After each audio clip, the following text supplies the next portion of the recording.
बिस्मिल्लाहिर्रहमानिर्रहीम। आज chicken lemon pepper बनाएंगे। उसके लिए लहसुन अदरक सब्ज़ मिर्च का पेस्ट डाला, दही डाला, काली मिर्च डाली, लेमन जूस डाला जो ख़ास हम बना रहे हैं।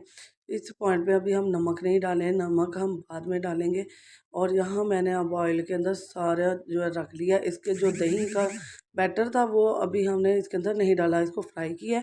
फिर इसके अंदर जो हमारा बैटर बच गया था वो हम इसके अंदर डाल के इसको थोड़ा सा हमने पका लिया। फिर इसके अंदर हमने कॉर्नफ्लोर मिक्स करके पानी के अंदर वो डाला और उससे इतनी थिकनेस अच्छी सी इसकी तैयार हो गई। तो यहाँ हम कॉर्नफ्लोर नमक डाल देंगे इसी पॉइंट पे। अभी हमने नमक पहले डालना है, फिर इसके बाद हमने मिक्स करके इसको कॉर्नफ्लोर डाल देना है। तो यहाँ देखिए ये हमारा मिक्स हो चुका है दही का जो हमने बनाया था इसका बैटर। अब इसके अंदर हम कॉर्नफ्लोर मिक्स करके डाल देंगे।